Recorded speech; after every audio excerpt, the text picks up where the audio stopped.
Mi nombre es Clara, tengo 30 años, y soy la hija mayor. En mi familia, eso no es un título de honor, es una sentencia. Significa ser la responsable, la fuerte, la sensata, la que paga la cuenta sin hacer ruido y, por encima de todo, la invisible. Crecí en una de esas casas gigantescas y frías en las lomas, donde el silencio pesa más que las palabras. Casas donde las alfombras son tan gruesas que amortiguan los gritos y las apariencias lo son todo. Los logros solo importan si se pueden presumir en la cena del club de golf. Mi padre, Julián, siempre vivía hablando del legado familiar. Se refería a Construcciones Inés, la empresa que mi abuela, doña Inés, había levantado de la nada, con sudor y agallas, en un mundo de hombres. Él era el presidente, un título que le quedaba tan grande como los trajes que usaba. La sombra de mi abuela siempre fue demasiado para él. Mi madre, Elena, es una mujer cuya única ambición en la vida era casar bien a sus hijas, como si fuéramos ganado de exhibición. Y luego, claro, estaba Eva. Mi hermana menor. 6 años más joven, rubia como el sol, ruidosa como una alarma de coche y espectacularmente, profundamente egoísta. Eva era la obra maestra de mi madre, la princesa de mi padre. Mientras yo me desvelaba estudiando arquitectura hasta las 3 de la mañana, Eva estaba en la lista de los antros de moda en Mazarik. Mientras yo aprendía a leer planos y a negociar contratos con proveedores bajo la tutela de doña Inés, Eva aprendía a usar su sonrisa y sus lágrimas para conseguir exactamente lo que quería. La cena de los domingos era mi tortura personal. Era un teatro. Clara, querida, ese traje sastre te hace ver, mayor, decía mi madre, sin levantar la vista de su copa de vino blanco, su voz destilando esa crítica pasivo-agresiva que había perfeccionado. Papá, mira. Y me invitaron al evento de influencers más top en Tulum. Todo pagado, chillaba Eva, mostrando su teléfono como si fuera un trofeo. ¡Qué maravilla, princesa! Eso sí es saber moverse, respondía mi padre, Julián, con un entusiasmo genuino, un brillo en los ojos que nunca, jamás, usaba conmigo. Ni cuando me gradué con honores. Ni cuando conseguí mi primer contrato millonario para la firma. Y en medio de todo ese circo, estaba Damián. Mi prometido. Lo había conocido en una obra, un proyecto complicado en Santa Fe. Él era el representante del cliente. Era encantador, ambicioso, con una sonrisa que podía desarmar a cualquiera. Era el tipo de hombre que te abre la puerta del coche, te manda flores sin motivo y te dice exactamente lo que quieres oír. Parecía el hombre perfecto para encajar en mi complicada, superficial familia. Estábamos a 2 meses de la boda. Mi boda. La planeación era una pesadilla logística de 200 personas que yo, por supuesto, estaba manejando completamente sola, entre el cierre de presupuestos de la constructora y las llamadas de la banquetería. Doña Inés había muerto hacía 4 meses. Su muerte no solo dejó un vacío en mi alma, dejó un cráter en la empresa. Construcciones Inés estaba sangrando dinero, y yo sabía que era por la incompetencia y las malas decisiones de mi padre. Pero últimamente, una duda había comenzado a crecer en mi pecho. Una pequeña espina bajo la uña que no podía ignorar. Tenía que ver con Damián. Y con el dinero. Eran pequeñas cosas. Al principio, eran casi tiernas. Olvidé mi cartera, amor, pagas tú, en cenas que costaban el salario mínimo de una semana. Emergencia con el coche, ¿me prestas tu tarjeta? Te pago en la quincena. La quincena llegaba, pero el pago se le olvidaba. Lo justifiqué. Estrés preboda. La presión de entrar a una familia como la mía. Pero algo olía mal. Recordé las palabras de mi abuela. Una tarde, hace un año, mientras revisábamos los planos de un complejo departamental, me dijo, sin levantar la vista del papel, mija, nunca confíes en un hombre que no paga sus propias cuentas. El encanto es la moneda de los quebrados. Y en esta familia, tu padre Julián incluido, hay muchos quebrados. Yo me reí en ese momento. Ahora, sus palabras resonaban en mi cabeza como una campana de iglesia. La semana pasada, la duda se hizo más grande. Damián me dijo que necesitaba 50,000 pesos. Así, de la nada. Un préstamo puente, lo llamó. Para una inversión que se iba a duplicar en un mes. Confía en mí, amor, dijo, con esa sonrisa de $1.000.000. Le dije que no. No porque no tuviera el dinero, sino porque era una estupidez. Le mentí. Le dije que todo mi dinero estaba atado a los depósitos de la boda. Su sonrisa se tensó. Fue solo un segundo, pero lo vi. Vi algo frío, calculador, detrás de esos ojos perfectos. Mañana tenía que volar a Monterrey para supervisar la instalación de una estructura de acero. Un viaje de 3 días. Pero esa noche, la duda me carcomía. ¿Estaba paranoica? ¿O estaba a punto de casarme con un mentiroso? Decidí cancelar el vuelo de la mañana de Aeroméxico. Reservé en el último de Viva Aerobús. Llegaría de madrugada, sin avisar, y volvería a la mañana siguiente. Era una locura. Era irracional. Pero necesitaba respuestas. Necesitaba ver su cara cuando yo, la aburrida, la predecible Clara, hiciera algo impulsivo. Quería, desesperadamente, aclarar mis dudas y descubrir que todo estaba en mi cabeza. Lo que no sabía era que estaba a punto de confirmar mis peores, más salvajes pesadillas. El vuelo de Monterrey aterrizó a las 12:40 de la mañana. Las calles de Polanco estaban desiertas, silenciosas. El aire frío de la madrugada me golpeó la cara cuando bajé del taxi. El portero del edificio, don Memo, me saludó con genuina sorpresa. Señorita Clara, ¿tan temprano regresó? ¿Todo bien? Todo bien, Memo, gracias. Solo un cambio de planes, mentí, forzando una sonrisa. Subí en el elevador, el silencio metálico zumbando en mis oídos. Mi corazón latía con una fuerza dolorosa, un tambor sordo. ¿Qué estaba haciendo? Estaba espiando a mi propio prometido. Me sentí patética. La puerta de mi departamento, el que yo pagaba, se abrió sin ruido. Dejé los tacones en la entrada, junto a mi maletín. Estaba oscuro, pero algo estaba mal. Inmediatamente. El aire estaba cargado. Denso. Y entonces lo olí. No era mi perfume, el que usaba de diario. Era el de ella. Inconfundible. El Chanel N grado 5. Un perfume caro, clásico, que le había regalado a Eva en su último cumpleaños. Irónicamente, lo había pagado con la tarjeta de crédito de Damián que supuestamente estaba olvidada en mi bolso desde hacía una semana. Mi sangre se heló. Dejé mi maletín en el suelo, con un cuidado infinito, como si cualquier ruido pudiera romper la realidad. Avancé por el pasillo oscuro. La luz de la luna, brillante esa noche, entraba por la ventana panorámica de mi habitación, dibujando un rectángulo pálido en el suelo de madera. Y en ese rectángulo de luz, estaban ellos. En mi cama. En las sábanas de algodón egipcio de 800 hilos que había elegido para mi noche de bodas. El horror no fue solo visual. Fue auditivo. Una risa ahogada. El sonido inconfundible de mi hermana. Mi hermana y mi prometido. Se congelaron.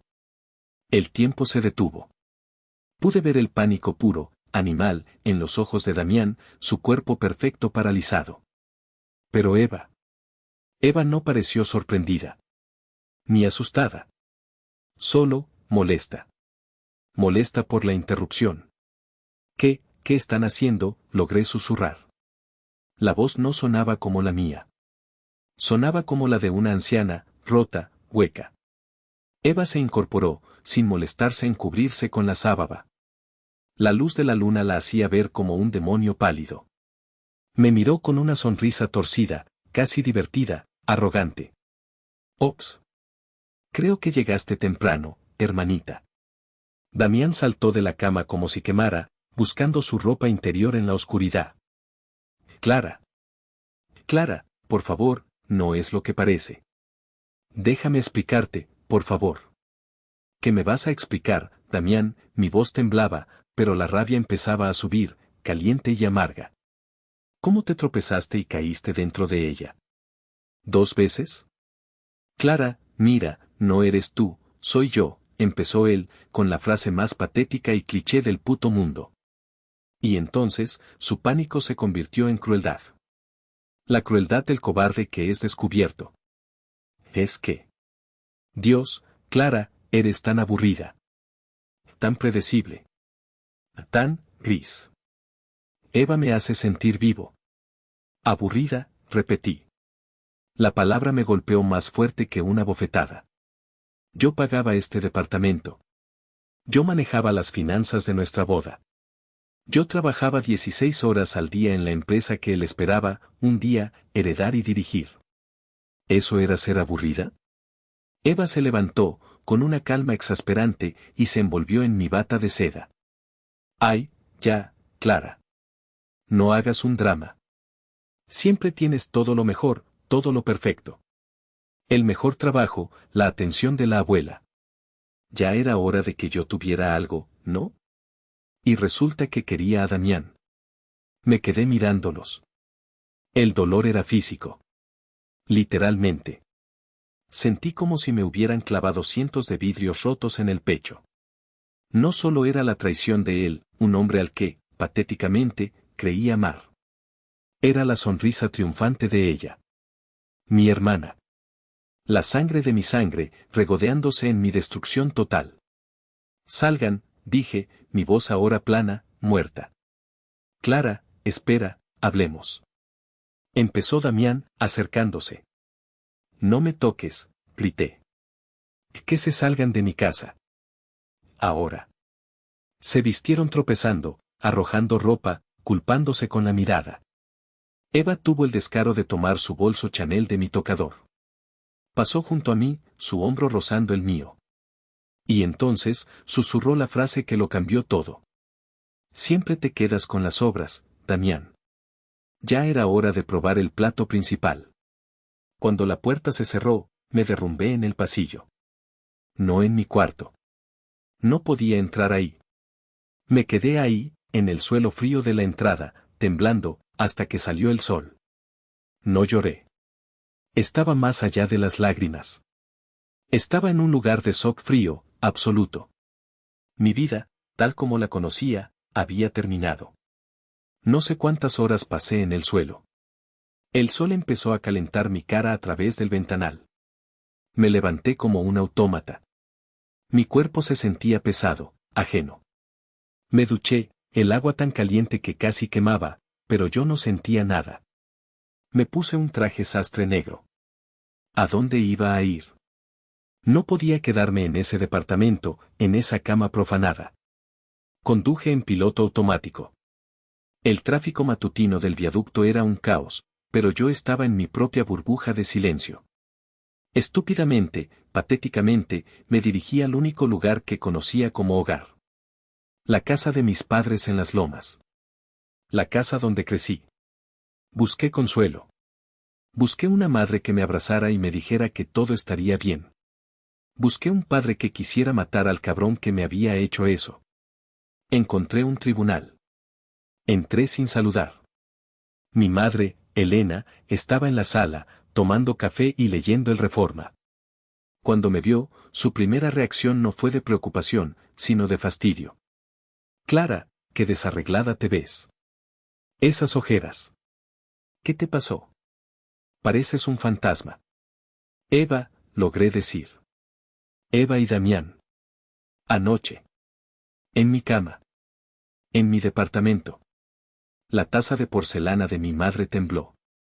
El café salpicó el platito. Pero no vi horror en sus ojos. No vi ira. Vi cálculo. Julián, gritó hacia el despacho, su voz controlada. Julián, ven ahora. Tu hija tiene algo que decir. Mi padre salió, con el periódico deportivo en la mano. Le repetí la historia. Su cara se puso roja, pero no de ira por mí. Era pánico. Pánico puro. 10 minutos después, como si los hubieran convocado por telepatía, Eva y Damián llegaron. Eva llevaba unas gafas de sol tan grandes que parecían de caricatura, puestas en interiores. Damián parecía un perro apaleado, incapaz de mirarme a los ojos. Fingían arrepentimiento. Y entonces, el juicio comenzó. Pero la acusada era yo. Clara, por Dios, empezó mi madre, Elena, su voz afilada como un cuchillo. ¿Qué hiciste para orillarlo a esto? Te lo dije. Vives en esa oficina. Siempre obsesionada con los proyectos de tu abuela. Descuidaste tu relación. Un hombre como Damián necesita atención, necesita sentirse deseado. La miré, incrédula. ¿Yo lo orillé? Mamá, ¿te estás escuchando? Él se acostó con mi hermana. Tu madre tiene razón, intervino mi padre, Julián, pasándose la mano por el cabello ralo. Su voz era nerviosa. Damián es un buen partido, Clara. Tiene conexiones importantes. Eva, bueno, son jóvenes, estas cosas pasan. Fue un error. No hagas un escándalo que pueda afectar a la familia. A los negocios. Negocios, si sé, el veneno subiendo por mi garganta. ¿Les importa más el puto negocio que el hecho de que mi prometido se acostó con mi hermana? Eva, que había estado callada, soltó un sollozo falso, teatral. No fue así. No fue un error. Fue inevitable. Nos enamoramos. ¿Verdad, mi amor? Damián, el cobarde, el títere, asintió. Sí, señora Elena. Yo me enamoré de Eva. Lo de Clara, ya estaba muerto. Ella nunca estaba. Y entonces, Eva soltó la bomba. Se quitó las gafas de sol. Sus ojos no estaban hinchados por el llanto. Estaban secos, brillantes de desafío. No fue un error, repitió, más fuerte. Nos amamos. Y ya que Clara arruinó su propia felicidad por ser una aburrida adicta al trabajo, nosotros no vamos a arruinar la nuestra. Nos vamos a casar. El silencio fue ensordecedor. Mi madre miró a mi padre. Mi padre miró al suelo. Y Damián, envalentonado por el silencio de mis padres, añadió la última palada de tierra sobre mi tumba. Sí. Y usaremos la misma fecha. Total, ya todo está pagado, los depósitos, no tiene caso perder ese dinero, ¿verdad? Me estaban robando. Me estaban robando a mi prometido. Me estaban robando mi boda. Me estaban robando mi dinero. Y mi dignidad.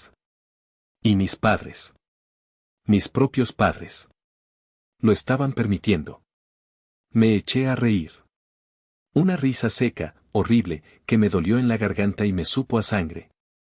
Ustedes, dije, señalándolos a todos. A mi madre, la facilitadora. A mi padre, el cobarde. A Eva, la narcisista. Y a Damián, el traidor. Ustedes son unos monstruos. Salí de esa casa. El sol de la mañana me cegó. Ya no tenía prometido. Ya no tenía boda. Y me di cuenta, con una claridad helada que cortaba más que el vidrio, de que ya no tenía familia. Estaba completamente, absolutamente sola. Conduje sin rumbo por el periférico. Eran las 10 de la mañana y el tráfico era un infierno, pero yo estaba en el mío propio.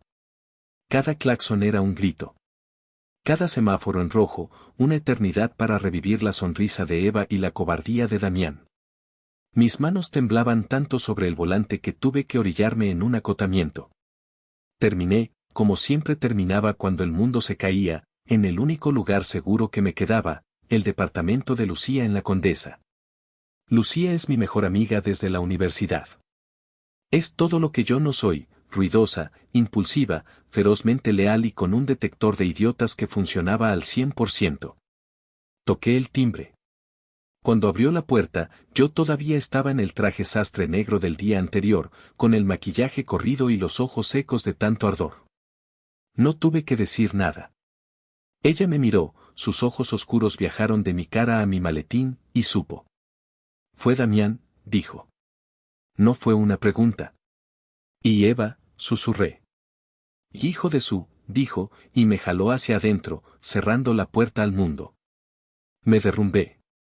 Literalmente, me caí en su sofá de terciopelo verde y lloré. Lloré por las 48 horas siguientes.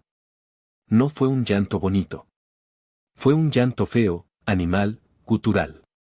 Lloré la traición, lloré la humillación, lloré a la familia que nunca tuve y al futuro que acababa de perder. Lucía se quedó conmigo. Canceló sus juntas. Pidió comida china que no comí, puso películas de acción que no vi, y me pasó Kleenex hasta que se acabó la caja. Al tercer día, las lágrimas se secaron. Me desperté y el dolor ya no era líquido, era un bloque de hielo sólido en mi pecho. ¿Y ahora qué?, me preguntó Lucía, sentada en el suelo frente a mí, con una taza de café negro. No lo sé, dije, mi voz ronca. Supongo que, cancelo todo. Pierdo los depósitos. Busco otro departamento. Trato de no morir. ¿Y ellos? ¿En serio? ¿Vas a dejar que esos dos se salgan con la suya?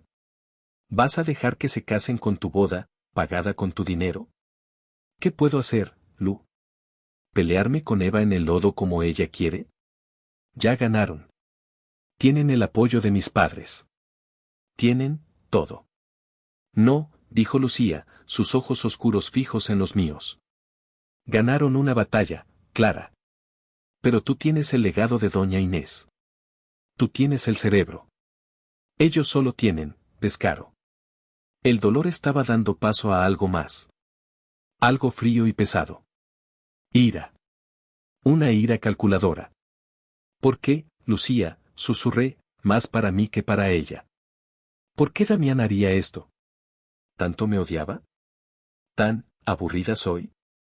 Clara, por el amor de Dios, deja de decir eso, dijo Lucía, exasperada. Esto no tiene nada que ver contigo. Esto tiene que ver con Eva siendo una sociópata narcisista y con Damián siendo algo más.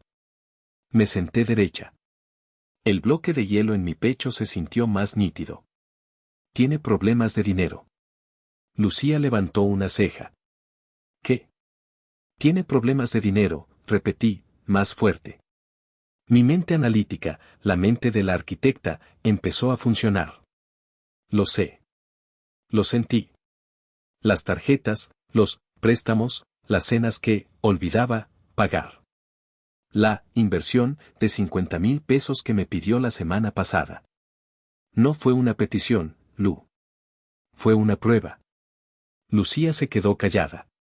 Mierda. ¿Crees que? Creo que se dio cuenta de que yo controlo mi dinero. Que yo no soy una idiota. Que le dije que no y Eva. Eva es un grifo abierto.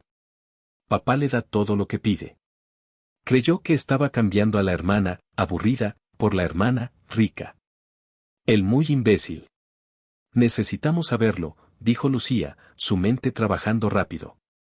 Necesitamos saber exactamente con qué clase de víbora te ibas a casar. ¿Para qué? Ya me destrozó la vida.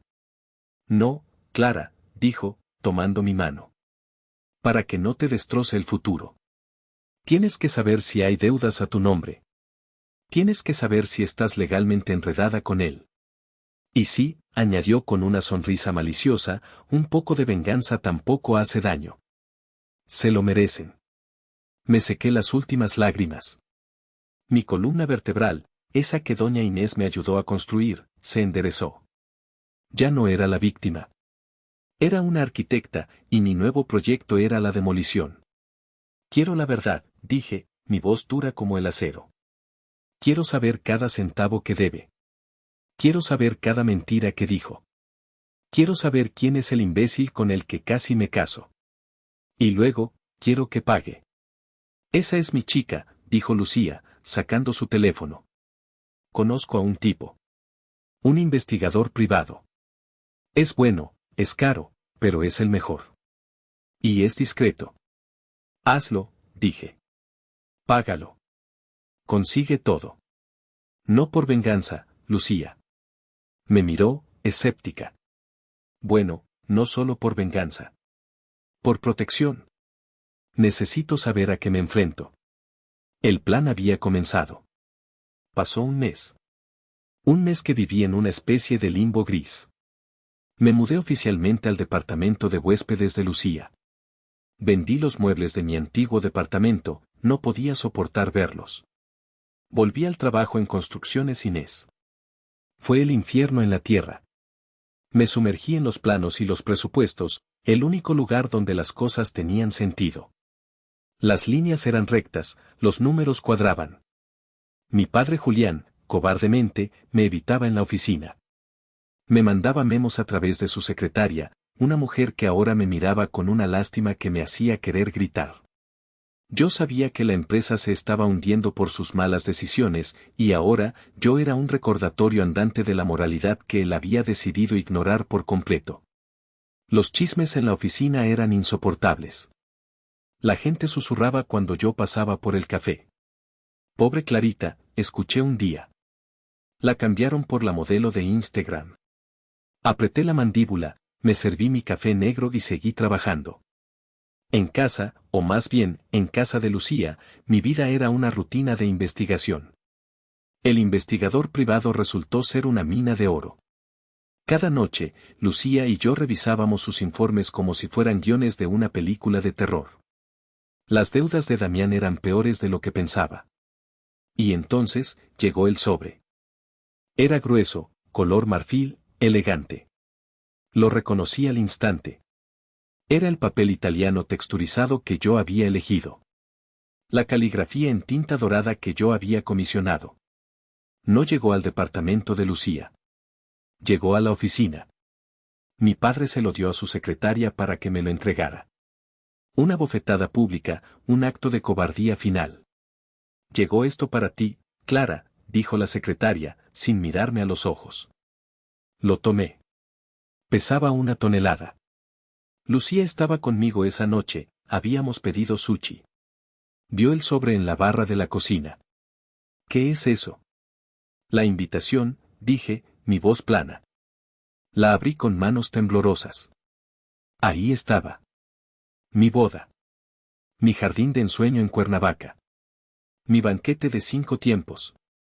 Mis flores, las peonías blancas que le había descrito a la florista. Todo lo que yo había pagado, o al menos, dado el depósito de más de 300,000 pesos. Pero con sus nombres. Julián y Elena Andrade tienen el placer de invitarle al matrimonio de su hija Eva con Damián. Mi nombre había sido borrado de mi propia vida. Hijos de puta, masculló Lucía, leyendo por encima de mi hombro. Están usando tus depósitos. Clara, eso es fraude. Podemos demandarlos. Espera, dije yo. Es peor. Dentro del sobre, había algo más. Un trozo de papel rosa chillón, doblado. La papelería de niña tonta que Eva siempre usaba, con un unicornio en la esquina. Lo abrí. La caligrafía era redonda e infantil, como de una niña de secundaria. Querida hermanita, sé que es difícil, y entiendo si no quieres venir. Aunque sería súper incómodo para ti. Jaja. Pero honestamente, me encantaría que estuvieras ahí. Tienes que venir a verme ganar mi premio. No te lo puedes perder. Con amor, la futura señora de Thompson. Eva. Leí la nota en voz alta. Mi voz no tembló. Estaba muerta. Ven a verme ganar mi premio. Lucía me quitó el papel. Esa maldita. Premio. Se cree que Damián es un trofeo. No, dije, y una claridad helada, más fría que el dolor, se instaló en mi cerebro. No cree que Damián sea el premio, Lu. Cree que ganarme a mí es el premio. Cree que destruirme, que restregarme en la cara que ella ganó, es su trofeo. La ira fue tan intensa, tan pura, que me mareó. Sentí calor en las mejillas. Esa nota lo cambió todo. Ya no se trataba de un corazón roto. Ya no era un drama familiar. Era una guerra. No, Eva, susurré, mirando la invitación color marfil. El juego apenas comienza. Y tú no tienes ni puta idea de las reglas. Tomé mi teléfono. Tenía 3 llamadas perdidas de un número desconocido. Normalmente las ignoraría, pensando que eran cobradores de Damián. Pero algo me dijo que contestara. Marqué de vuelta. Bueno. ¿Señorita Clara? Clara Andrade, dijo una voz seca, profesional, de hombre mayor. Sí, soy yo. Hablo el licenciado Benítez. Fui el abogado personal y albacea de su abuela, doña Inés. Necesito verla. De inmediato. Es sobre el testamento. El nombre me golpeó como un rayo. Señor Benítez. Benítez no era un abogado cualquiera. Era una leyenda. Y era el enemigo público número 1 de mi padre. Doña Inés lo había contratado hacía 30 años, cuando fundó la constructora. Era su mano derecha, su confidente legal, un hombre de la vieja escuela, incorruptible y más listo que un zorro.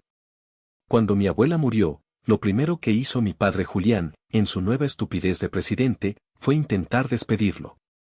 Benítez, según me contó la secretaria de mi abuela, simplemente se había reído en su cara. Le informó con calma que su contrato era con el consejo de la empresa y con el patrimonio de doña Inés, no con el presidente interino. Mi padre lo odiaba. Lo odiaba porque Benítez sabía dónde estaban enterrados todos los cuerpos. Lo odiaba porque era la única persona, aparte de mí, a la que mi abuela realmente escuchaba. Señor Benítez, repetí, tratando de que mi voz sonara normal. ¿Pasó algo con la empresa? Mi padre. No, señorita. No exactamente, me interrumpió, su voz seca como el papel. Tiene que ver con el testamento final de su abuela. El verdadero testamento. Mi sangre se detuvo. ¿El verdadero? Pero el testamento se leyó hace meses. Yo estaba ahí. Papá leyó un resumen. Dejó la casa a mamá, las acciones de la constructora a papá y un fideicomiso de educación para Eva. A mí no me había dejado nada. Tu trabajo es tu herencia, había dicho mi padre en la cena después, casi burlándose. La abuela sabía que tú no necesitabas ayuda. Usted escuchó lo que su padre quiso que escuchara, dijo Benítez, su voz bajando de tono. Doña Inés era una mujer brillante, clara. Y muy precavida. El documento que su padre leyó era una formalidad, una distracción para mantenerlo ocupado. El documento principal, el testamento real, fue sellado por 6 meses después de su muerte. Por sus instrucciones explícitas. Hice cuentas en mi cabeza, mi mente de arquitecta funcionando rápido. Mi abuela murió, hace casi 6 meses. 6 meses, repetí. 6 meses exactos, dijo Benítez. El sello se levanta, déjeme ver mi calendario, ajá, el 14 de noviembre. Sentí que el suelo desaparecía bajo mis pies. El teléfono casi se me cae de la mano. El 14 de noviembre. La fecha en la invitación que tenía frente a mí. La fecha de mi boda. La fecha de la boda de Eva. Ese día, susurré. Dios mío. Ese día es la boda de mi hermana. Hubo un larguísimo silencio al otro lado de la línea. No fue un silencio de sorpresa. Fue un silencio de confirmación. Carajo, susurró Benítez, perdiendo la compostura por un segundo. Esa mujer, lo planeó todo. Era una maldita genio. Hasta desde la tumba. ¿Planear qué? ¿Qué está pasando, licenciado? ¿Qué sabía ella? Señorita Clara. Sé que los últimos meses han sido difíciles para usted. La traición de su prometido. La actitud de su familia, dijo, eligiendo sus palabras. Su abuela anticipó que algo así podría pasar. ¿Qué sabía ella? Pregunté de nuevo, mi voz más firme. Doña Inés no era ciega. Veía a su padre, veía sus gastos. Veía a su hermana, veía su envidia. Y lo veía a él, a Damián. No le gustaba. Nada. Lo llamó, un traje vacío con una sonrisa de vendedor. Necesito verla, Clara. En persona. No en su oficina, que está llena de oídos de su padre. No en su casa. En un lugar neutral. Nos citamos para el día siguiente en el café de Tacuba, en el centro. Un lugar ruidoso, público, pero tan viejo que nadie nos prestaría atención. Colgué el teléfono. Mi corazón latía con una fuerza brutal, pero esta vez no era dolor. Era adrenalina. Era esperanza. ¿Qué fue eso?, preguntó Lucía, que había estado observándome. No lo sé, dije, mirando la estúpida nota rosa de Eva. Pero creo que acabo de encontrar un aliado. Y creo que mi abuela me dejó un regalo de bodas desde la tumba. La palabra premio flotaba en mi cabeza. Eva quería un premio. Pobre, pobre e ilusa Eva. Estaba a punto de descubrir lo que realmente significaba jugar con la heredera de doña Inés. Y yo estaba a punto de descubrir que mi abuela, incluso muerta, seguía siendo la mujer más inteligente y aterradora que había conocido. Un escalofrío me recorrió. ¿Qué demonios habías planeado, abuela? El café de Tacuba estaba lleno, como siempre. El sonido de los platos, las marimbas y las conversaciones llenaba el aire. Era el lugar perfecto para una reunión secreta. El señor Benítez ya estaba en una mesa al fondo, bajo los murales descoloridos, con un portafolio de cuero gastado a sus pies. Parecía parte del mobiliario. Era un hombre mayor, con un traje impecable pero anticuado, y unos ojos agudos que parecían ver a través de ti. Me recordaba dolorosamente a mi abuela. Señorita Clara. Gracias por venir, dijo, señalando la silla. No se levantó. Licenciado. Me tiene en ascuas, dije, sentándome. Un mesero nos dejó 2 cafés de olla sin preguntar. No andaré con rodeos, dijo, ignorando el café. Como le dije, su abuela estaba muy preocupada por el futuro de Construcciones Inés. Específicamente, estaba preocupada por su padre, Julián. Julián está hundiendo la empresa, dije yo, sin rodeos. Estoy en la oficina todos los días. Veo los números. Pide préstamos que no necesitamos, gasta en proyectos de vanidad. Está sangrando la compañía. Exacto. Y doña Inés también lo sabía, dijo Benítez, asintiendo.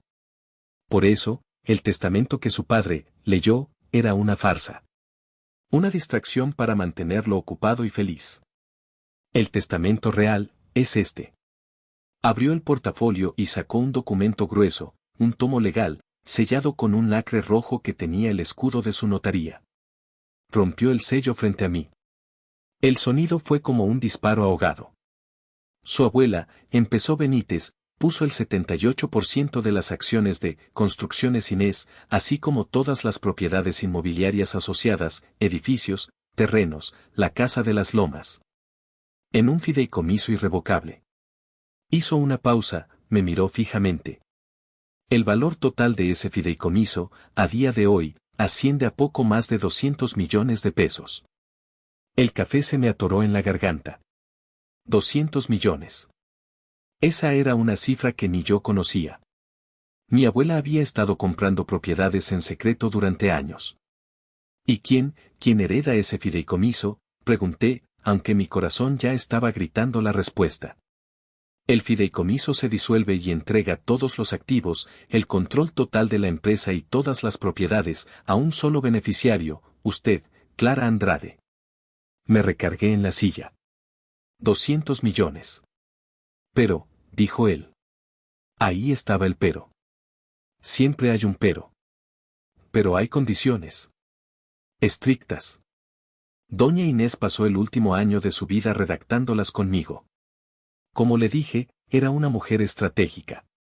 Me mostró la página. Las cláusulas eran claras, escritas en una jerga legal que yo, gracias a que mi abuela me obligó a estudiar leyes contractuales, entendía perfectamente.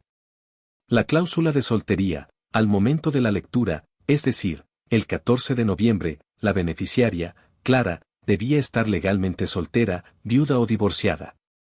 Me quedé helada. Si yo me hubiera casado, el 14 de noviembre. Si usted se hubiera casado con Damián en su fecha original, dijo Benítez, el fideicomiso pasaba a la siguiente cláusula.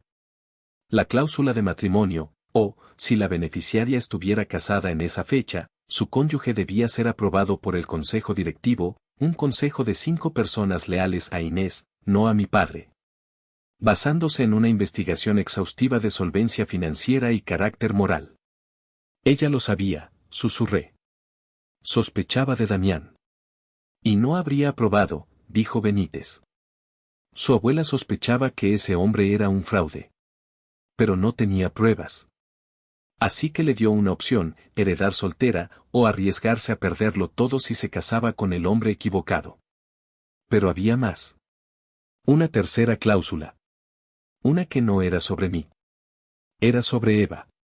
La cláusula de exclusión, la trampa de Eva. Cualquier descendiente directo de doña Inés, léase, Clara, Eva, Julián, que contraiga matrimonio con un individuo de carácter moral dudoso. Aquí definido como antecedentes penales, fraude comprobado, o deudas de juego documentadas superiores a 1.000.000 de pesos. Benítez me miró. O, continuó leyendo, su voz bajando, que haya mantenido una relación adúltera comprobada con el prometido de otro miembro de la familia, quedará permanentemente y sin recurso legal excluido de cualquier beneficio presente o futuro del patrimonio de doña Inés. Me faltó el aire. No era una suposición. Era una trampa específica, quirúrgica. Dios mío, susurré. Ella sabía que Eva lo intentaría. Su abuela lo sabía todo, dijo Benítez. Sabía que Damián era un vividor. Sabía que Eva era una depredadora. Sabía que su padre era un incompetente. Así que creó la trampa legal más perfecta que he visto en mis 40 años de carrera. Si Eva se casa con Damián, empecé a decir. Se deshereda automáticamente. En el instante en que diga, acepto. Y si él tiene deudas, o si podemos probar el fraude y el adulterio, ella queda fuera. Para siempre. Y yo, dije, la maquinaria en mi cerebro girando a toda velocidad, si asisto a esa boda, sigo estando, soltera, según la cláusula 1. Y usted, dijo Benítez, con la primera sombra de una sonrisa, hereda 200 millones de pesos. Me recargué en la silla. Mi abuela no me había abandonado. Me había dado un arma. Una bomba nuclear legal. Salí de la reunión con el señor Benítez sintiéndome, diferente. El dolor seguía ahí, un moretón profundo en mi alma, pero ahora estaba cubierto por una capa de hielo. Sentí el peso del legado de mi abuela sobre mis hombros. Ella no solo me había dejado su dinero, me había dejado una responsabilidad. Me había dejado la tarea de limpiar la casa. Subí a mi coche, un coche práctico y discreto que mi abuela me había ayudado a comprar, y me quedé mirando el tráfico del centro histórico. Mi teléfono vibró. Un correo nuevo. Asunto, informe preliminar, Damián T. Era del investigador privado que Lucía había contratado. Me estacioné en doble fila, sin importarme. Abrí el archivo adjunto. Mi corazón latía con fuerza, pero esta vez era por la anticipación. Era la última pieza del rompecabezas. El informe era peor de lo que había imaginado. Las sospechas de mi abuela y las mías eran un juego de niños comparadas con la cruda realidad. Damián no era solo un tipo con mala suerte financiera. Era un estafador profesional. Un depredador. El informe, de 15 páginas, con fotos, fechas y números de cuenta, detallaba. Deudas de juego, no eran deudas pequeñas. Eran 4 millones de pesos. No solo en casinos elegantes de Polanco. Debía a prestamistas privados en Monterrey, gente peligrosa con apodos, no con apellidos. Tenía una línea de crédito abierta con gente que, según el investigador, no acepta cheques. Fraude crediticio, aquí fue donde mi sangre hirvió. 3 tarjetas de crédito a mi nombre. American Express Platino, Visa Infinite. Las había abierto usando una copia de mi identificación que Segaramente sacó de mi escritorio en casa. Estaban topadas. Un total de 500,000 pesos. Me había robado. Había estado viviendo a mi costa mientras me decía te amo. Bancarrota familiar, su familia, esa que mis padres creían con conexiones y que Damián presumía como viejo dinero de España, estaba en la ruina. Su padre había sido embargado hacía 6 meses. Vivían de las apariencias y de lo que Damián podía estafar. El investigador había sido minucioso. Había fotos de Damián entrando a casas de apuestas clandestinas en la colonia Juárez. Había copias de las solicitudes de tarjeta fraudulentas. Mi firma, falsificada con una torpeza que me insultaba. Y la última página del informe fue la que conectó todo. El clavo final en el ataúd. Análisis del investigador. El sujeto Damiante estaba buscando activamente un rescate financiero. Su relación inicial con la señorita Clara Andrade, usted, parecía ser su objetivo. Sin embargo, nuestros informes sugieren que, al encontrar resistencia financiera por parte de la señorita Andrade, revisión de sus mensajes de texto recuperados, donde ella le niega préstamos, específicamente uno de 50,000 pesos, el sujeto cambió de objetivo. Mi respiración se atoró. Se acercó a la hermana menor, Eva Andrade, percibida por el círculo social como la heredera mimada y más fácil de manipular. El sujeto asumió que, siendo la favorita, Eva recibiría la mayor parte de la fortuna familiar. Su estrategia fue cambiar de hermana, creyendo que estaba cambiando a un premio mayor y más accesible. Leí esa última frase una y otra vez. Cambió de hermana pensando que cambiaba a un premio mayor. El muy imbécil. No solo era un ladrón, un jugador y un traidor. Era un estúpido. Un estúpido que había apostado todo a la hermana equivocada. Sentí una oleada de asco tan profunda que abrí la puerta del coche y vomité en la alcantarilla. Fue una reacción física, violenta. Me salvé, susurré, limpiándome la boca. Doña Inés, donde quiera que estés, me salvaste. Tomé mi teléfono. Le reenvié el informe completo al señor Benítez con una sola línea. Aquí está la cláusula 7C. No necesitaba contratar a un abogado. Ya tenía al mejor. Y ahora, tenía todas las municiones que necesitaba. Eva quería su premio. Damián quería su rescate. Mis padres querían su solución a la bancarrota. Y yo solo quería justicia. La justicia de 200 millones de pesos. Llamé a Benítez esa misma noche. Recibí su correo, señorita Clara, dijo, su voz impresionantemente calmada. Este informe es exhaustivo. Y asqueroso. Supera la cláusula de 1 millón de pesos, en deudas por 4, dije yo, mi voz sonando metálica. Y confirma el fraude. Es un delito federal. Confirma el fraude crediticio. Confirma las deudas de juego que exceden el límite. Y usted es testigo presencial del adulterio familiar, recitó Benítez, como un cirujano listando sus instrumentos antes de operar. Señorita Clara, su hermana acaba de firmar su propia ruina financiera. Y Damián acaba de firmar su entrada a la cárcel. La boda es en 2 semanas, señor Benítez. El 14 de noviembre. En la fecha exacta. Lo sé. He estado revisando los estatutos del fideicomiso toda la tarde, dijo. Y hay un pequeño detalle más. Para que la cláusula de exclusión sea válida, el matrimonio debe consumarse. ¿Qué? Deben decir, acepto. La trampa se cierra en el altar.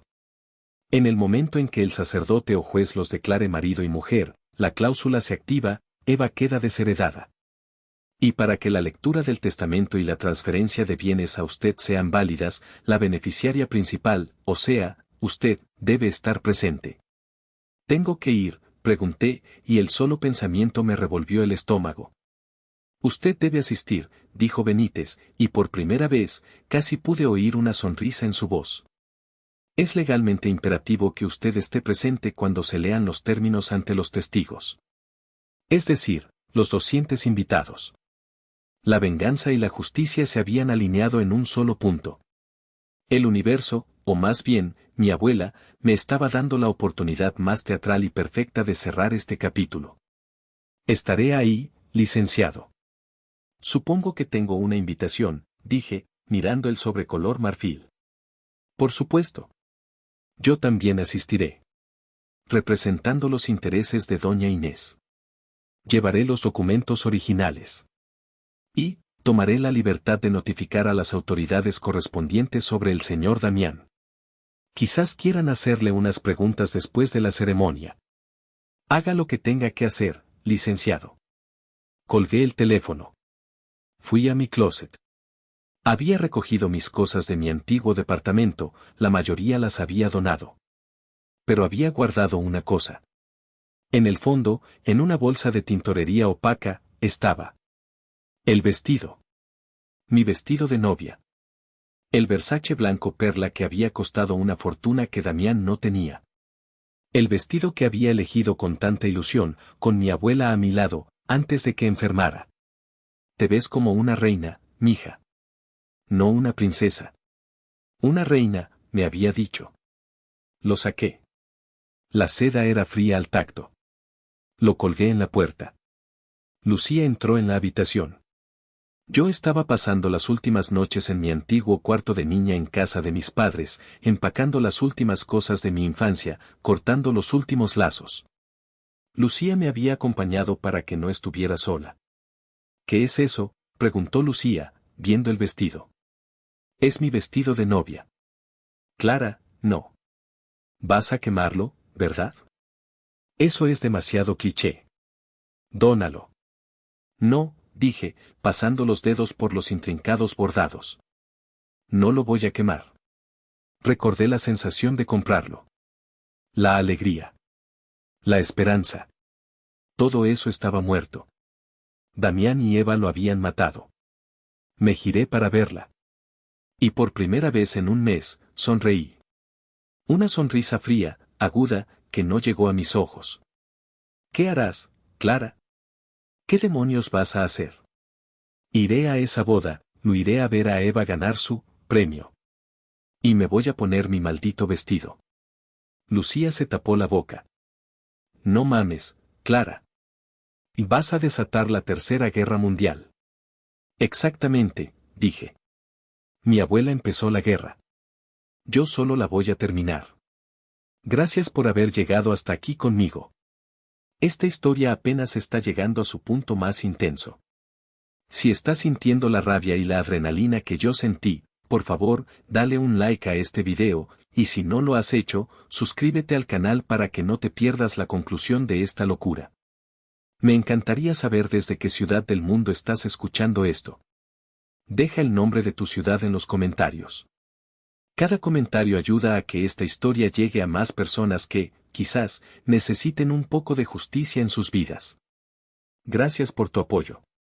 Y ahora, volvamos a la boda. El 14 de noviembre llegó. El día amaneció brillante, dolorosamente soleado. El tipo de día perfecto para una boda en un jardín de Cuernavaca. Un día irónicamente hermoso para una masacre. Me preparé con un cuidado metódico, casi ritualista. No dormí nada. Me bañé, me maquillé yo misma. Un maquillaje perfecto, natural pero con labios rojos. Cabello recogido en un chongo elegante. ¿Y el vestido? Me cerré el cierre yo misma. Se ajustaba a mi cuerpo como un guante. Me miré en el espejo de cuerpo entero. La mujer que me devolvía la mirada no era una novia abandonada. Era un soldado vistiéndose para la batalla. Era la nieta de doña Inés. Conduje sola. Las 2 horas de carretera desde la Ciudad de México fueron un borrón. El paisaje verde de la autopista del Sol pasaba sin que yo lo viera. No puse música. Solo escuché el sonido del motor y el latido de mi propio corazón, constante y frío. Llegué al jardín. Era espectacular, exactamente como lo había planeado. Arcos de rosas blancas, un cuarteto de cuerdas tocando Vivaldi, meseros con copas de champaña. Y 200 invitados. La élite de la sociedad de la Ciudad de México. Amigos de mis padres, conexiones de Damián, gente que había venido a ver y ser vista. Estacioné mi coche yo misma, lejos de los balas.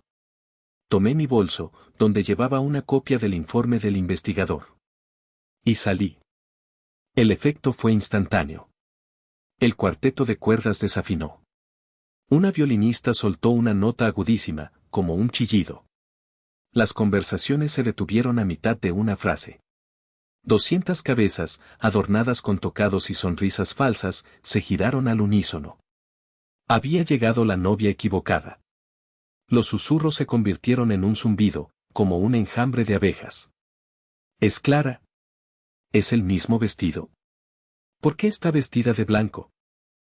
¡Qué escándalo! ¡Qué patética! Dejé que me miraran.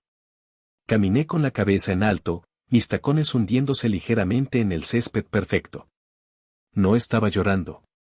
Estaba serena, mis ojos fijos en el altar al final del jardín. Vi a la señora de la fuente, la mejor amiga de mi madre, escupir su champaña de vuelta a la copa. Vi a dos socios de mi padre, pálidos, retroceder un paso. Mis padres, vestidos de gala en la entrada, corrieron hacia mí. Mi madre, Elena, parecía haber visto un fantasma. ¿Qué crees que haces, siseo, agarrándome del brazo? Su manicura francesa perfecta se clavó en mi piel. Lárgate de aquí. Estás humillándonos. Estás enferma de celos. Suéltame, mamá, dije, mi voz tranquila, pero con un filo que nunca había usado con ella. Estoy en la lista de invitados. Eva me invitó personalmente. Me dijo que no me lo podía perder. Y Julián, haz algo, gimió mi madre, al borde de la histeria. Mi padre Julián me miró. Su cara estaba pálida. Él sabía que yo sabía lo de sus desfalcos. Vio algo en mis ojos, una calma que lo aterró más que mis gritos. Elena, déjala. ¿Qué se siente? No hagas una escena, aquí, murmuró, antes de darse la vuelta y fingir que saludaba a un invitado que huía de él. Mi madre me soltó como si quemara. Arruinarás esto, Clara, me amenazó, con veneno en la voz. No, mamá. Yo no. Caminé por el pasillo central. Los invitados se apartaron como si tuviera lepra. Busqué mi lugar. Mesa 19. Al fondo, junto a la entrada de la cocina y los baños. Perfecto. Me senté. El cuarteto de cuerdas reanudó la música, Vivaldi sonaba ahora como una marcha fúnebre. El ambiente estaba arruinado. La tensión era tan espesa que se podía cortar con un cuchillo. Entonces, la música nupcial comenzó. La marcha de Mendelssohn. Damián apareció en el altar. Se veía guapo en su traje, pero estaba sudando profusamente bajo el sol de Cuernavaca. Sus ojos buscaron entre la multitud. Me encontró. Su rostro pasó del bronceado falso al blanco cenizo en un segundo. Y luego, apareció ella. Eva. Radiante en un vestido de encaje carísimo que, probablemente, yo también había pagado. Se veía triunfante. Caminó del brazo de mi padre, sonriendo a todos como una reina de carnaval. Cuando me vio, su sonrisa vaciló por un instante. Vio mi vestido. Vio mi calma. Pero luego, se recompuso y su sonrisa se volvió aún más brillante, más maliciosa. Me estaba retando. Pobre Eva. Reto aceptado. La ceremonia comenzó.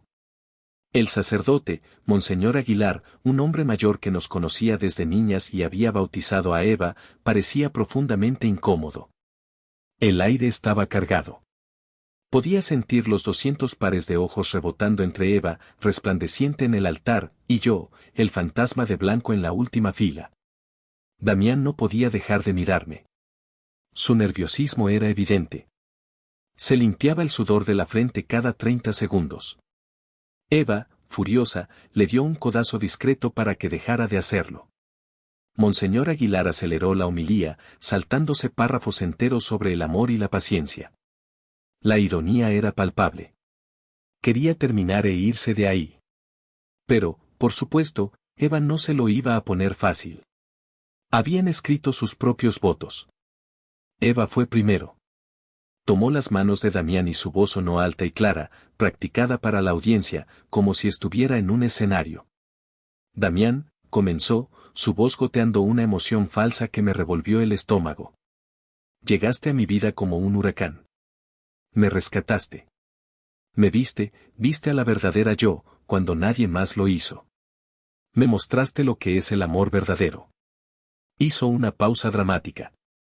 Sus ojos buscaron los míos en la multitud. Una conexión directa. No ese amor aburrido, práctico y calculado. No el amor que se queda en la oficina hasta la medianoche. Sino el amor real. El que arde. El que lo consume todo. Eres mi premio, Damián. Y finalmente te gané. Te amo. Los invitados aplaudieron tímidamente. Ganar. Había usado su palabra clave. La palabra de la nota. Sentí que Lucía, que estaba en la mesa de al lado fingiendo ser una invitada más, se tensaba. Pude ver al señor Benítez, impecable en la tercera fila, ajustar sus lentes. Ahora era el turno de Damián. Estaba temblando visiblemente. Sacó un papel arrugado del bolsillo de su saco. Eva, tartamudeó. Leyó. Tú, eres increíble. Tan, viva. Tan llena de, todo.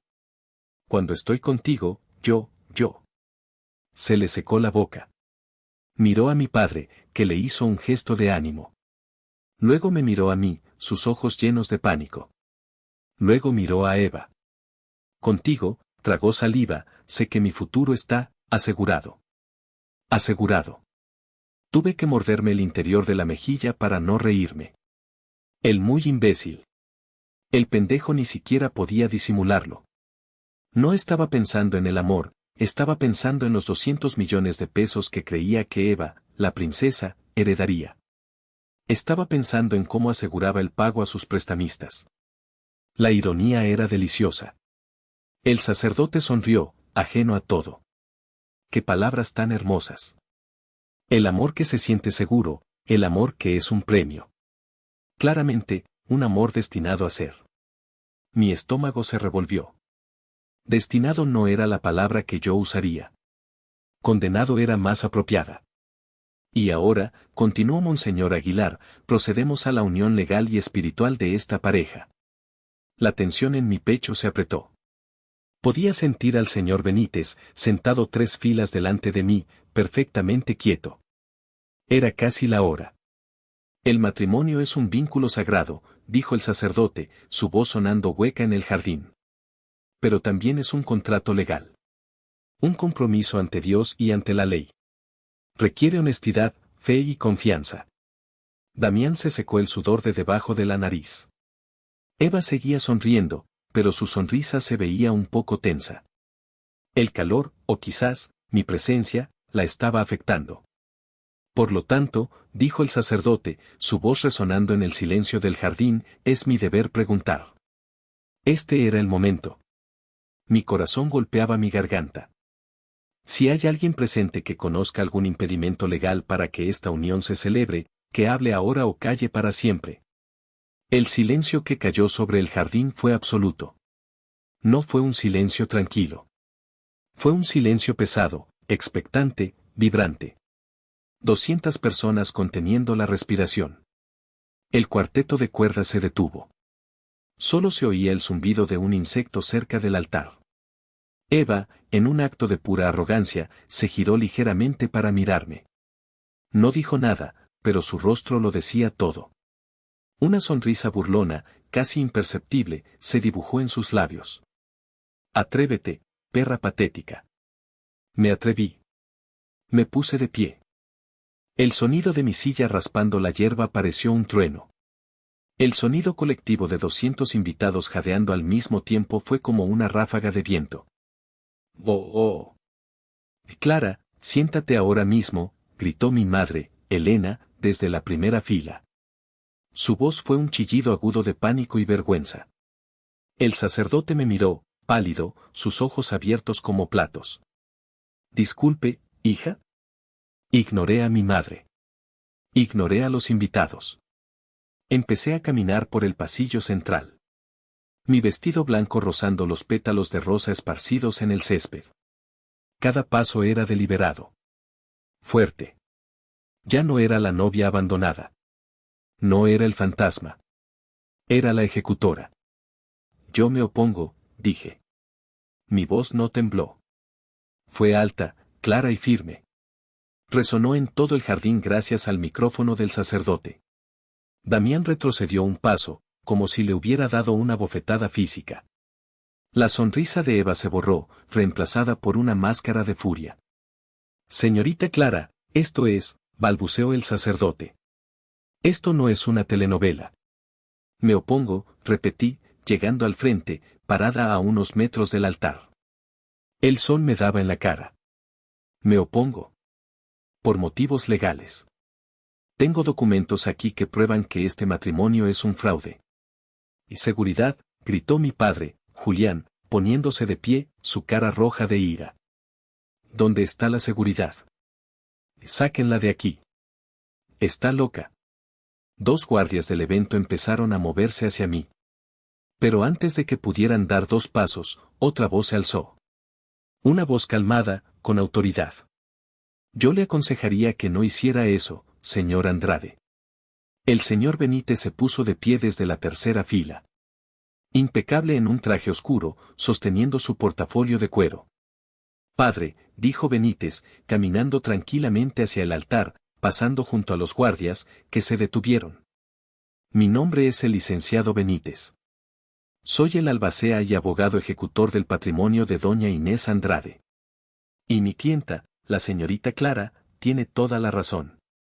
Como albacea, tengo la obligación legal y fiduciaria de detener esta farsa. El sacerdote miró de Benítez a mí, completamente perdido. ¿Farsa? ¿Impedimento legal? ¿De qué hablan? Exactamente, dije. Eva finalmente encontró su voz. Estás loca, Clara. Estás celosa y patética. Estás arruinando mi día porque Damián me eligió a mí. Tú arruinaste tu propia vida, Eva, le contesté. No hay ningún impedimento. Nos amamos, gritó Damián, tratando de sonar convincente. ¿El amor es un impedimento legal?, preguntó el sacerdote, confundido. No, padre. El amor no, dijo Benítez, abriendo su portafolio con una calma exasperante. Pero el fraude sí lo es.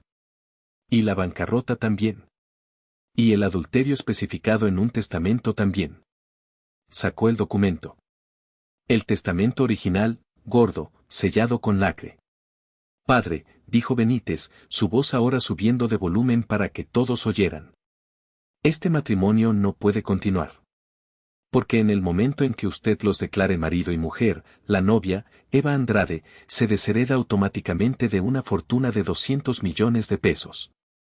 Y el novio, Damián, bueno, él está a punto de ser arrestado. El caos estalló. Eso es mentira. Está mintiendo, gritó Eva, su voz volviéndose estridente, perdiendo todo el glamour. El testamento de la abuela ya se leyó. Tú estás loca, Clara. Estás inventando todo esto. Ese fue un testamento preliminar, señorita Eva, dijo Benítez, su voz cortando el ruido de los invitados que ahora estaban todos de pie, grabando con sus celulares. Almohadilla Boda del Infierno estaría en tendencia en minutos. Doña Inés estipuló que su testamento final, el real, se leyera hoy, 14 de noviembre, al cumplirse exactamente 6 meses de su muerte. Benítez levantó el documento.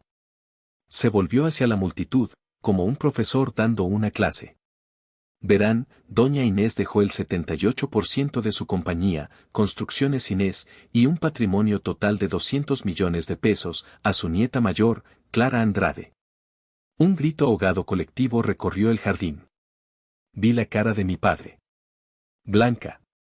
Y mentiras, gritó Julián, subiendo al altar. Esa vieja loca no pudo. A menos que, continuó Benítez, impávido, que Clara estuviera casada con un hombre indigno. Oh, y aquí está el detalle, a menos que su otra nieta, Eva, cometiera un acto específico. Benítez levantó el documento y leyó. Cito la cláusula de exclusión 7b, cualquier descendiente que haya mantenido una relación adúltera comprobada con el prometido de otro miembro de la familia, quedará permanentemente excluido de cualquier beneficio. Punto. El silencio fue aterrador. Eva miró a Damián, su cara empezando a perder color. Eso es ridículo. ¿Cómo iba a saber ella? Pero eso no es todo, dijo Benítez. La cláusula 7c, mi favorita, o que contraiga matrimonio con un individuo de carácter moral dudoso, definido por deudas de juego documentadas superiores a 1 millón de pesos, o antecedentes de fraude, punto. Eva rió. Una risa nerviosa, aguda. ¡Qué ridículo! Damián no. Damián tiene inversiones. Él no es. No es que, Eva, interrumpí, dando un paso al frente. Saqué los papeles de mi bolso, el informe del investigador. No es un jugador, dije, mi voz resonando. Debe 4 millones de pesos a casinos y prestamistas. Aquí están los registros. ¿Quieres verlos? Lancé los papeles al suelo, a sus pies. Cayeron sobre su vestido blanco. ¿O no es un ladrón? Continué, sacando las copias de las solicitudes de tarjeta. Aquí están las solicitudes de 3 tarjetas de crédito a mi nombre, con mi firma falsificada. 500,000 pesos que me robó mientras me decía que me amaba. Eva miró los papeles. Miró a Damián.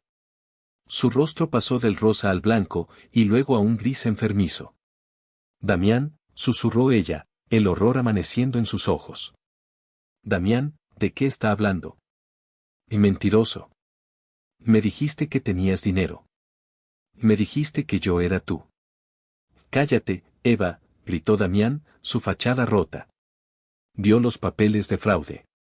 Dio a Benítez. Supo que el juego había terminado. Esto es basura, rugió mi padre Julián. La empresa es mía. Yo soy el presidente. Usted es el presidente de nada, Julián, dijo Benítez, con una voz glacial. Usted solo posee el 22% de las acciones. El 78% es de Clara. Y el consejo directivo, el Real, tiene pruebas de su desfalco personal por 10 millones de pesos de los fondos de la compañía. Fondos que usó para pagar las deudas de su hija Eva. Mi madre soltó un grito ahogado y se desmayó en la primera fila. Eva miró a su alrededor. A su novio el estafador. A su padre el ladrón. A su madre desmayada. A los 200 invitados filmando su humillación. Entendió. El premio que creía haber ganado era una bomba de tiempo. Y acababa de explotar. Su cara se puso pálida. Pálida como la muerte. El jardín explotó en un caos digno de una telenovela. Los invitados no sabían si ayudar a mi madre, seguir grabando o huir. La mayoría optó por seguir grabando. Damián, desesperado, agarró a Eva del brazo. No importa, Eva. El acuerdo prenupcial. ¿Firmaste el acuerdo? Claro, el imbécil le había hecho firmar un acuerdo prenupcial. No para protegerla a ella del mundo, como le había dicho, sino para proteger su futuro, o lo que él creía que ella iba a heredar, de sus propias deudas. Eva se zafó de su agarre con una furia que nunca le había visto. Una furia de animal acorralado. Acuerdo prenupcial. ¿Para proteger qué, imbécil? Tus 4 millones de deudas. No tienes nada. Eres una basura. Comenzó a golpearlo en el pecho, su vestido de novia de diseñador rasgándose, su velo cayendo. Y me mentiste. Y me usaste. Tú también me usaste, le gritó él, empujándola. Creíste que me casaba contigo por amor. Y me iba a casar con tu dinero, igual que tú. Mientras los novios se gritaban sus verdades, 2 hombres de traje oscuro entraron discretamente al jardín. Habían estado esperando afuera. Se acercaron a Damián, quien se había quedado congelado. Señor Damián Thompson, dijo uno de ellos, con voz tranquila pero firme. Policía de Investigación de la Ciudad de México. ¿Nos acompaña? Tenemos algunas preguntas sobre un fraude crediticio a nombre de la señorita Clara Andrade. Damián se congeló. El color desapareció de su rostro. No, fue un malentendido. Clara, dile, suplicó, mirándome. Sus ojos eran los de un perro a punto de ser sacrificado. Yo lo miré fijamente. No dije nada. Incliné la cabeza, lentamente. Tiene derecho a permanecer callado, dijo el oficial, mientras le ponía las manos en la espalda y sacaba las esposas. El clic metálico pareció resonar más fuerte que la música. Se lo llevaron esposado, pasando junto al pastel de bodas de 5 pisos que yo había elegido. El video de Almohadilla Boda del Infierno se hizo viral antes de que terminara el cóctel, que, por cierto, estaba pagado con el depósito que yo había dejado. Mi padre estaba siendo consolado por sus amigos, aunque la mayoría se alejaba de él como si fuera radioactivo. Desfalco era la palabra que flotaba en el aire. Me di la vuelta para irme. Mi trabajo estaba hecho. Pero un brazo me detuvo. Era Eva. Su maquillaje estaba corrido. Su cabello perfecto, destruido. El vestido rasgado. Se veía patética. Tú, Siseo, su voz rota por el llanto y la rabia. Destruiste mi vida. Bruja. Siempre me odiaste. Siempre estuviste celosa de mí. La miré. Por primera vez en mi vida, no sentí miedo de ella. No sentí envidia. No sentí nada más que una profunda lástima y un cansancio infinito. Tú destruiste tu propia vida, Eva, dije, mi voz tranquila. Tú elegiste a un estafador. Tú elegiste dormir con el prometido de tu hermana. Tú elegiste robarme mi boda. Me acerqué a ella, tanto que tuve que susurrar, para que solo ella me oyera. Tú me enviaste esa nota. Me dijiste que viniera a ver cómo ganabas tu premio. Y yo vine. Solo traje la verdad. Disfruta tu premio, hermanita. Me solté de su agarre y caminé por el pasillo. Dejé atrás el pastel intacto, la banda en silencio, los invitados atónitos y a mi familia, finalmente, en las ruinas que ellos mismos habían construido. Subí a mi coche, y mientras me alejaba por la carretera, por primera vez en 6 meses, lloré. Pero no eran lágrimas de tristeza. Eran lágrimas de alivio. Era libre. Pasaron 6 meses. 6 meses que se sintieron como 6 vidas. El lunes siguiente a la no boda, entré a Construcciones Inés. El señor Benítez había convocado a una junta de emergencia del consejo. Los 5 miembros que mi abuela había elegido, todos leales a ella, me ratificaron como la nueva CEO y presidenta del consejo por unanimidad. La oficina de mi padre fue vaciada esa misma tarde. Mi primera orden fue una auditoría forense completa. Las consecuencias fueron rápidas, brutales y justas. Damián estaba en prisión. El fraude de mis tarjetas fue solo la punta del iceberg. Sus otros prestamistas, los peligrosos, aparecieron en cuanto supieron que no habría dinero. Enfrentaba cargos que lo mantendrían encerrado por, al menos, 7 años. Mi padre, Julián, fue despedido. El desfalco de 10 millones de pesos era real. Para evitar que yo presentara cargos criminales en su contra, tuvo que entregar su 22% de las acciones a la compañía, o sea, a mí, como restitución.